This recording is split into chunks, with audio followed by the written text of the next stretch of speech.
बाळ, फ्रीजमधून श्रीखंड काढ ना. आम्ही पूर्वी घरीच बनवायचो श्रीखंड. त्याची चवच वेगळी होती. आता काय सगळं रेडीमेड. आजी, हे श्रीखंड खाऊन बघ. आज तुझ्या आईनं घरीच बनवलं की काय? हे आहे गोकुळचं श्रीखंड. अगदी जिभेवर रेंगाळणार. जिभेवरच नाही तर मनावरही रेंगाळणार. गोकुळ श्रीखंड, मनावर रेंगाळणार.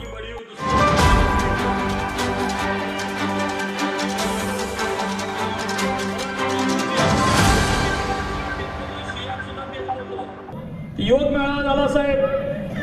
युवक मेळाव्यामध्ये युवा नेत्यांनी बंटी साहेबांच्यावर बोलताना सांगितलं की 96 कोणी मराठा कधी रडत नाही.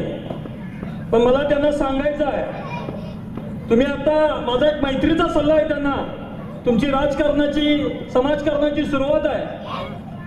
रडणं म्हणजे हे कमजोरपणाचं लक्षण नाही आहे.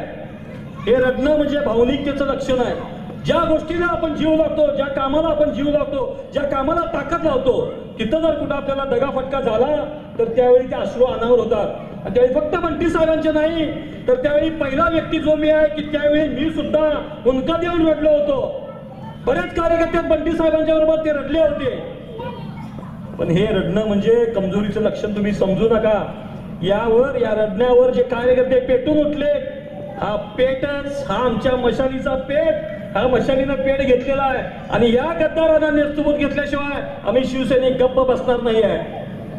त्या भाजपचं जे राजकारण आहे, एका बाजूला त्यांनी जे, मी जास्त काय बोलत नाही, त्या रडण्यावरच बोलतो की तुम्ही ज्या रडण्यावर बोललात ना, ज्यावेळी छत्रपती शिवरायांचा पुतळा त्या सिंधुदुर्गाच्या समुद्राच्या काठावर कोसळला त्यावेळी अखंड महाराष्ट्र रडला होता. त्यावेळी मला या जे रडण्यावर बोलले त्यांना एक विचारायचं आहे, त्यावेळी तुमच्या डोळ्यात पाणी आलं होतं का? आणि जर आलं नसेल तर तुम्ही निष्ठुर मनाचे आहात. आणि त्याच वेळी ज्यावेळी ऋतुराज दादा, संजय दादा आणि बंटी साहेबांनी बावड्यामध्ये जो छत्रपती शिवरायांचा पुतळा उभा केलेला आहे, छत्रपती शिवरायांची जी इतिहासात अस्सल चित्र आहे, ज्याच्यामध्ये त्यांचा आवडता पट्टा, तलवार आणि कट्यार ही दाखवलेली आहे. जगात एकमेव असं उदाहरण आहे की तो पुतळा या तिघांच्या पुढाकारानं उभारलेला आहे. आणि त्यावेळी तो ओपनिंग झालं आणि त्याच्यावर ज्यावेळी भगव्या पताका उडाल्या त्यावेळी सुद्धा भावनेनं आमच्या डोळ्यात अश्रू आले होते आणि आमची छाती अभिमानानं ताट झाली होती. यांच्याकडे बोलण्यासाठी मुद्दे नसल्यामुळं हे या अपप्रचाराला हे त्यांच्याकडे बोलण्यासाठी मुद्दे होते. आज सुद्धा एक नेते येऊन गेले आणि हिंदू खत्रे कसा त्यांनी सांगून गेलं. आदिलशाही, मुघलशाही, निजामशाही या शाया येऊन गेल्या, पण कधी हिंदू खतरे में नव्हता. त्याच्या आधी सुद्धा कधी हिंदू खतरे में नव्हता. काँग्रेसच्या 60 वर्षात हिंदू खतरे में नव्हता. आणि भाजपची पहिली 10 आणि आत्ताची जी वर्ष आहेत त्याच्यामध्ये कसा हिंदू खतरे में आहे हेच आम्हाला समजलेलं नाही आहे.